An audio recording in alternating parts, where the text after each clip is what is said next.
नमस्कार साथियों, स्वागत है आपका पीसीएस कुंजी में।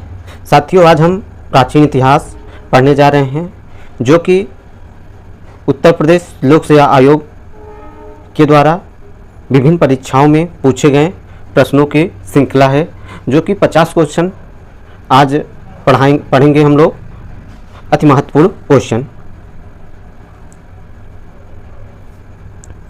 नीचे दो कथन दिए गए हैं, एक को अभिकथन ए और दूसरे को कारण आर कहा गया है। अभिकथन ए, विंध्य क्षेत्र के पाषाण युगीन लोगों ने नूतन भूतकाल के अंत में गंगा घाटी में प्रव्रजन किया।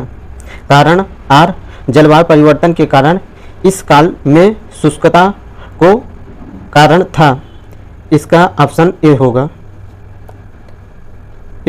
ए आर दोनों सही है और आर ए की सही व्याख्या भी कर रहा है। सही कालक्रम में व्यवस्थित कीजिए। पहले होगा इसमें सिहावल जमाव होगा, पहला है। दूसरे पे होगा पटपरा जमाव। तीसरे पे होगा बाघोर जमाव। चौथे पे होगा खतौही जमाव। इस हिसाब से इसका ऑप्शन भी सही होगा। निम्न पूरा पाषाण काल के मानव के बारे में निम्नलिखित में से कौन सा तथ्य सही है? वह कोर उपकरणों का प्रयोग करता था। बी ऑप्शन सही है। पूर्व पाषाणकालीन मानव का मुख्य धंधा था। डी शिकार खेलना। निम्नलिखित में से किस क्षेत्र में पूरा पाषाण काल, मध्य पाषाण काल और नव पाषाण काल के अवशेष एक क्रम में पाए गए? यह है सी ऑप्शन सी, बेलन घाटी में पाए गए। निम्नलिखित में प्रागैतिहासिक मानव का प्राचीनतम जीवाश्म निम्नलिखित में से किस स्थान से मिलता है? हथनौरा से मिलता है। ऑप्शन बी सही। होमो इरेक्टस का एक कपाल निम्न से किस स्थल से प्राप्त हुआ था? नर्मदा घाटी में हथनौरा से प्राप्त हुआ था होमो इरेक्टस कपाल। भारत में प्रथम पूरा प्रस्तर युगीन औजार की खोज का जिससे देश में प्रागैतिहासिक अध्ययन का रास्ता खुला, श्रेय किसे जाता है? आरबी फुट को जाता है। निम्नलिखित में से किसे फलक संस्कृति कहा गया है? ऑप्शन बी, मध्य पूर्व पाषाणकालीन संस्कृति को कहा गया है फलक संस्कृति। प्राचीनतम कलाकृतियों का प्रमाण संबंधित है उच्च पूरा पाषाण काल से। उच्च पूरा पाषाण युगीन हड्डी की बनी मातृ देवी की प्रतिमा कहाँ से प्राप्त हुई? बेलन घाटी, उत्तर प्रदेश से प्राप्त हुई। प्रारंभिक पूर्ण मानव को किस नाम से जाना जाता था? ऑप्शन बी, क्रो-मैगनन के नाम से जाना जाता था। मध्य पाषाण काल। निम्नलिखित मध्य पाषाणिक स्थलों को भौगोलिक दृष्टि से पश्चिम से पूर्व के क्रम में व्यवस्थित कीजिए। ऑप्शन इसका सी सही होगा। पहले नंबर पे आएगा महदरा, दूसरे पाएगा लिखहिया, तीसरे पाएगा पैसरा, चौथे स्थान पाएगा बीरभानपुर। निम्नलिखित में से किस भारतीय पुरातत्ववेत्ता ने पहली बार भीमबेटका गुफा को देखा और उसके शैलचित्रों के प्रागैतिहासिक महत्व को खोजा? बी.एस. वाकड़कर ने। उत्खनित प्रमाणों के अनुसार पशुपालन का प्रारंभ हुआ था मध्य पाषाण काल से। मध्य पाषाणिक संदर्भ में वन्य धान का प्रमाण कहाँ से मिला था?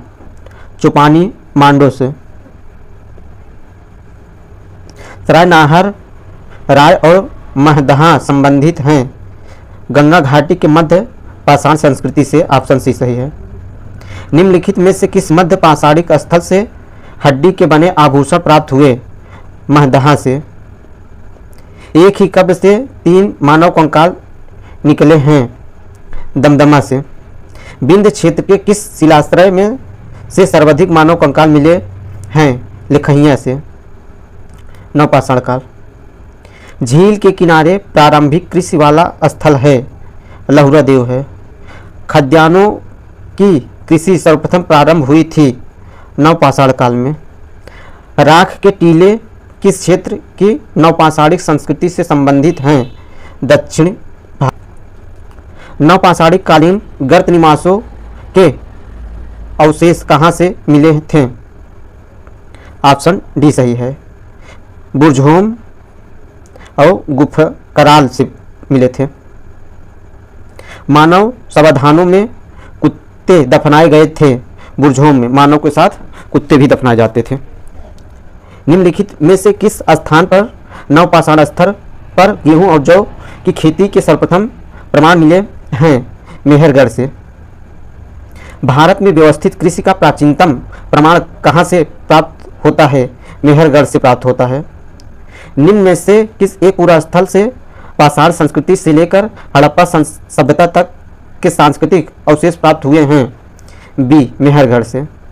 उस स्थल का नाम बताइए जहाँ से प्राचीनतम अस्थायी जीवन को प्रमाण मिले? मेहरगढ़ से। भारतीय उपमहाद्वीप में पालतू भैंस का प्राचीनतम साक्ष्य कहाँ से प्राप्त हुआ है? मेहरगढ़ से प्राप्त हुआ है। Option B. मानव द्वारा सर्वप्रथम प्रयुक्त अनाज था? ऑप्शन सी जौ था। ताम्रपाषाण काल।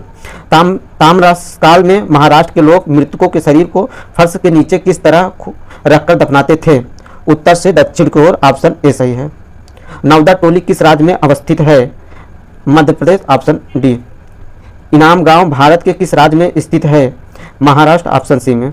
भारत के किस स्थल की खुदाई से लौह धातु के प्रचलन के प्राचीनतम प्रमाण मिले हैं? अंतर जी खेड़ा से मिले। पाषाण काल विविध। दक्षिण भारत की बृहद पाषाण समाधियाँ संबंधित है लौह काल से। गैरिक मृदभांड पात्र ओसीपी का नामकरण हुआ था हस्तिनापुर में।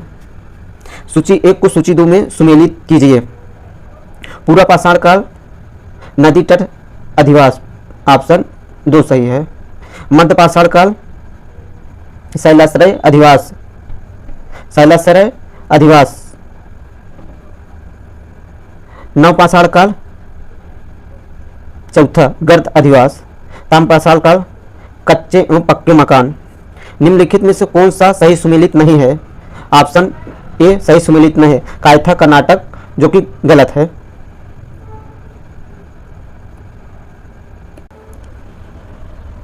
ये गलत है। सूची 1 को सूची 2 में सुमेलित कीजिए। बीरभानपुर लवपाषाण उपकरण। Option A. उज्जैन गैरिक मृदभांड परंपरा। तीसरा में कायथा ताम्र निधि। सी के तीसरा में आहार बनाम संस्कृति। इस प्रकार ऑप्शन बी सही होगा। बीरभानपुर लवपाषाण पाषाण उपकरण, उज्जैन गैरिक मृदभांड परंपरा, कायथा ताम्र निधि, आहार बना संस्कृति। कोपेनहेगन संग्रहालय की सामग्री से पाषाण काष्ठ और लौह युग का त्रियुगीय विभाजन किया था थॉमसन ने। ऑप्शन ए सही है। सिंधु सभ्यता एवं संस्कृति। हड़प्पा सभ्यता के निम्नलिखित में से किस स्थान से जल संरक्षण के साक्ष्य मिले हैं? धौलावीरा से मिले हैं। सूची 1 को सूची 2 में सुमेलित कीजिए। चंदूदड़ो से सरसों के साक्ष्य प्राप्त हुए हैं। हड़प्पा से तिल के। 89 कोदो दूसरा। हुला से धान। स्वतंत्रता प्राप्ति के पश्चात भारत में उत्खनित प्रथम संधव स्थल है रोपर है। हड़प्पा संस्कृति के निम्नलिखित स्थलों में कौन से सिंधु में स्थित है? मोहनजोदड़ो है और चंदूदड़ो है। निम्नलिखित हड़प्पाई स्थलों में से किस एक से विस्तृत क्रीड़ा क्षेत्र स्टेडियम के साक्ष्य प्राप्त हुए हैं? कुराल से। हड़प्पाई स्थल और उपज। बनावली से बादाम, हुला से गोधूम गेहूँ, शिकारपुर से कोदो, उतांसी से रेशम सूती वस्त्र। ऑप्शन ए सही है। सूची 1 को सूची 2 में सुमेलित कीजिए। हड़प्पा संस्कृति की बस्ती और नदी जिस पर अवस्थित है। हड़प्पा रावी नदी के किनारे स्थित है। कालीबंगा घग्गर नदी, लोथल भोगवा नदी, रोपड़ सतलज नदी। ऑप्शन ए सही है। हड़प्पाई स्थल और स्थिति। मांडा जम्मू कश्मीर में है। दैमाबाद महाराष्ट्र में है। कालीबंगा राजस्थान में है। राखीगढ़ी हरियाणा में। इस प्रकार आंसर सी होगा। सूची 1 को सूची 2 में सुमेलित कीजिए। हड़प्पा जुता हुआ खेत। हड़प्पा से सावधान आज 37। लोथल गोदी। कालीबंगा से जुता हुआ खेत। मोहनजोदड़ो से नर्तकी की मूर्ति। धन्यवाद साथियों।